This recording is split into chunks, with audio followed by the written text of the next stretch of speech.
Today, I want to talk about the woke opening ceremony of the Paris Olympics because some bizarre things happened. From pagan gods worship to full mockery of Christian faith. First, I want to start with the French drag artists who carried the torch. 3 French drag artists took the main stage ahead of the 2024 Paris Olympics, making history as some of the first in drag to carry an Olympic torch. Minima Gesta, Miss Martini, and Nikki Doll all shared the honor of representing their country and community on a global stage. You might think they did enough to make the LGBTQ community happy by including drag artists. No, that was not enough. They had to mock Christianity to be truly inclusive.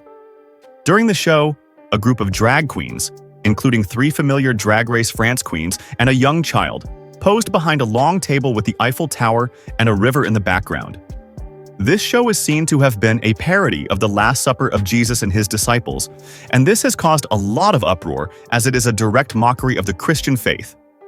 French politician Marion Maréchal called Geste's performances vulgar and hypersexualized, and questioned whether this was a good representation of France. The showcase turned into a dance floor at the end, with Drag Race France host Nikki Doll strutting down the stage. Adding to the absurdity, a massive serving tray on the stage revealed a scantily dressed man painted head to toe in sparkling blue, curled up inside. The performance was an interpretation of Dionysus, the pagan Greek god of wine and festivity. This Olympic drag performance came just one day after presidential hopeful Kamala Harris became the first sitting vice president to appear on an episode of RuPaul's Drag Race. She emphasized the importance of voting and asked viewers to register to vote. We are all in this together, and your vote is your power. So please make sure your voice is heard this November and register to vote at vote.gov. Can I get an amen? Amen! Now on with the show. And remember, you better vote. Catholic Bishop Robert Barron criticized the opening ceremony, calling it a gross mockery of Christianity. He stated that the ceremony presented Christianity in a gross or flippant manner and expressed disappointment in France, which he referred to as the oldest daughter of the Church.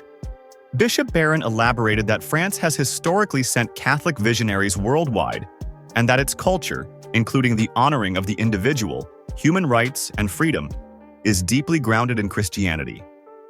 He noted that the secularist, postmodern society clearly identifies its enemy, and he urged Christians and Catholics not to be sheepish, but to resist and make their voices heard. Is everyone a drag queen? This seems excessive. Even if you love drag, don't you think this is a bit strange? This is the Olympic Games, not a drag show. What does this have to do with sports? There was also a headless Marie Antoinette, the last queen before being executed amid the French Revolution, singing with her severed head in her hands and supporting drag-style makeup. Again, drag. Why is everything drag? This doesn't seem to fit anywhere.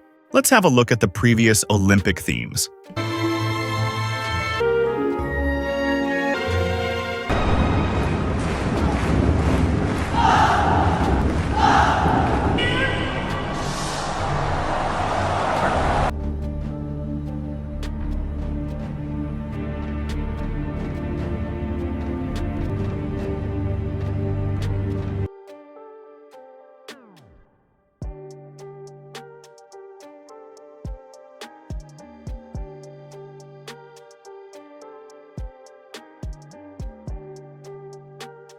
We also had the pale horse on the river representing the 4th horseman of the apocalypse, who represents death, as in Revelation 6:8, where it says, "And I looked, and behold a pale horse.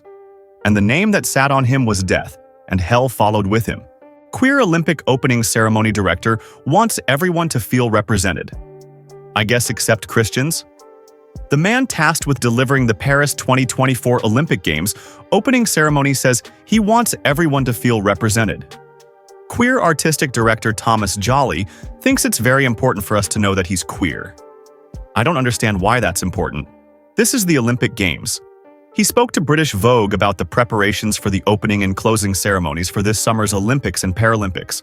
While his plans include 200 boats on the Seine, he's determined not to disturb the river's aquatic life. That's what we're worried about. Great, but You did disturb everyone watching the ceremony. That was very disturbing. The actor, comedian, and theater director who has explored LGBTQ+ themes in his stage work also wants to ensure his celebration shows that there is room for everyone in Paris.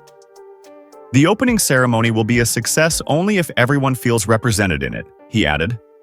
But again, you're picking and choosing who's represented, so it is certainly not a success even by your standards. That's all for today's video, guys. Please let me know what you think about this opening ceremony in the comments below. Remember to like, subscribe, and hit the notification bell, and I will see you all in the next video. Bye.